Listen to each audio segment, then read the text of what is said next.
8 गुण मनुष्य को महान बना देते हैं, ख्याति लब्ध बना देते हैं, प्रतिष्ठित इंसान बना देते हैं, वीआईपी बना देते हैं। वीआईपी का अर्थ गलत मत लेना, वेरी इंपॉर्टेंट पर्सन, उसको वीआईपी कहते हैं।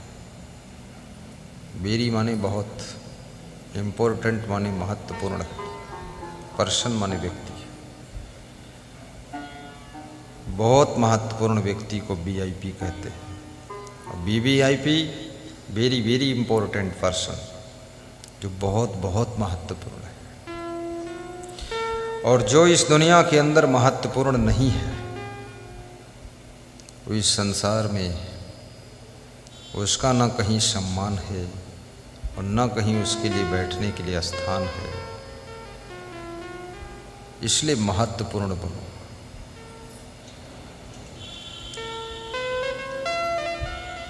आप में क्या महत्वपूर्ण है? कौन तुमको महत्वपूर्ण बनाता है? ये 8 गुण। अष्टौ गुणः पुरुषं दीपयन्ति प्रज्ञा। आपकी बुद्धिमत्ता, आपका विवेक आपको महत्वपूर्ण बनाता है। याद रखना। दूसरी चीज है कौल्यम। कौल्यम कहते हैं कुलीनता को, यानी आपके बाप दादे की जो कमाई हुई सम्मान और प्रतिष्ठा की संपदा है, वो भी आपके महत्व को बढ़ाती है। किसके घर में जन्म हुआ है, किस ग्रेड के आपके माँ बाप हैं, वहां से भी आपका सम्मान बढ़ता है। कौल्यम च दमः। और जिसकी इंद्रियां वश में है, आदमी शेर भालू को वश में कर लेता है, बंदर कुत्ते को वश में कर लेता है, आदमी खुद की इंद्रियों को वश में नहीं कर पाता। जो स्वयं की इंद्रियों को वश में कर लेता है, वह व्यक्ति विशेष महत्वपूर्ण हो जाता है। क्योंकि ये चंचल इंद्रियां आपको महान बनने में बाधा डालती है। आप बहुत बड़ी ऊंचाई को छू सकते थे, आपकी मन की चंचलता आपको साधारण बना देती है। जो विद्यार्थी शिक्षा में पीछे रह जाता है, उसके मन की चंचलता और इंद्रियों का उत्पात ही उसको पीछे कर देता है। किसी भी फील्ड में यदि आपको आगे बढ़ना है, तो बस आपको केवल अपना लक्ष्य दिखना चाहिए, इधर उधर मन और इंद्रियां विचलित नहीं होनी चाहिए।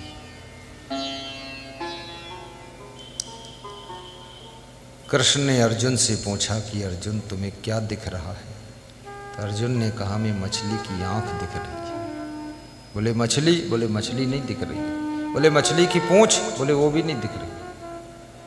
अरे बोले मछली का मूड़? अरे मूड़ ऊड़ भी नहीं दिख रहा। अरे बोले डंख पंख? बोले कुछ नहीं दिख रहा। बोले क्या दिख रहा? बोले केवल आंख। तो फिर क्यों रुका है? मार दे बाण। खींच दिया, आंख बेध गई। उसे द्रौपदी पाने का लक्ष्य था, द्रौपदी को प्राप्त करना। ऐसे आपके जीवन में बहुत कुछ प्राप्त करने का आपका लक्ष्य है, लेकिन उसके लिए आपके मन की एकाग्रता की आवश्यकता है। मन को एकाग्र करो, मन को चंचल मत बनाओ। जिस लक्ष्य को पाना है वही दिखना चाहिए। एक ही जादू, दूरदृष्टि, पक्का इरादा, कड़ी मेहनत, अनुशासन, ये मनुष्य को आगे बढ़ाते हैं। दमः श्रुतम च। और जिसे शास्त्र ज्ञान है, विदुर जी कहते हैं कि शास्त्रों का ज्ञान भी प्राप्त करो, शास्त्र अध्ययन भी करो। ये इधर से उड़ी उड़ाई बातें बोलने से काम नहीं चलेगा। कोई नेता जब स्टेज पर भाषण करता है, यदि ढंग से सही तरीके से 1-2 श्लोक बोल दे और उसका अर्थ भी बताए, तो उसकी भाषण में 4 चांद लग जाते हैं, भाषण का श्रृंगार हो जाता है। और यदि उसमें 2 पंक्तियां वो गा भी दे तो भाषण जो है आभूषण बन जाता है। लेकिन कोई पढ़ना नहीं चाहता है, अध्ययन नहीं करना चाहता है। आपका कंपटीशन किसी से नहीं है, याद रखना। सिर्फ तुम्हारी कमजोरी ही तुम्हारी हार का कारण है। तुम किसी से लड़ने की जरूरत नहीं, किसी को गाली गलौज करने की जरूरत नहीं, निंदा बुराई करने की जरूरत नहीं है। तुमको सिर्फ तुमको ही योग्य बनाने की जरूरत है, गुणवान बनाने की जरूरत है, महान बनाने की जरूरत है। फिर तुम्हारे मैदान में कोई संघर्ष ही नहीं है, कोई कंपटीशन है ही नहीं। जहां तुम अपने आप को पूर्ण योग्य बना लोगे, केवल इकलौते तुम उस राह पर आगे बढ़ते हुए दिखाई दो।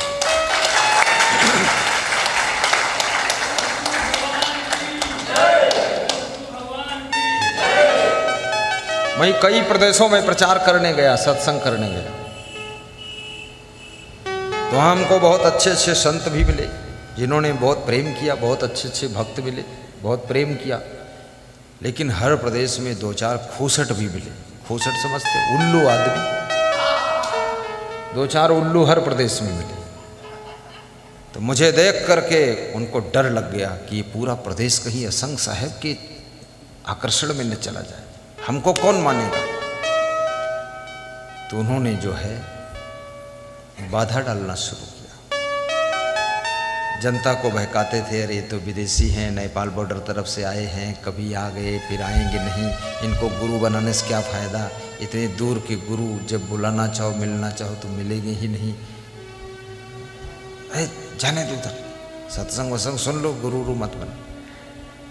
कहीं बहकाते थे, अरे इनका प्रोग्राम करने से भी क्या फ़ायदा, एक ही बार प्रोग्राम करेंगे, फिर हम लोगों को ही आना है बार बार, और इनका महंगा भी बहुत है। तो हमने कहा अरे यार ये तो लफड़ा फंसा के रखा, उल्लू मिल गए 2-2 4-4।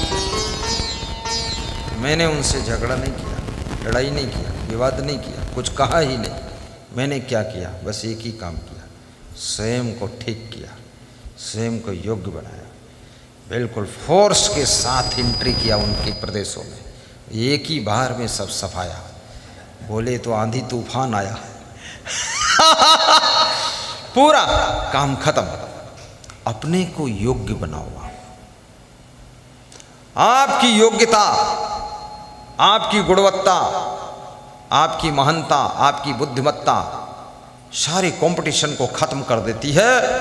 केवल अकेले राह पर तुम आगे बढ़ते हुए दिखाई देते हो और मंजिल तुम्हारी तरफ आना शुरू हो जाती है। तुम इधर से जा रहे हो मंजिल के पास और मंजिल आ रही तुम्हारे पास, और दोनों का बीच में मिलन हो जाता है और वहीं से शुरू होता है पूरा विकास।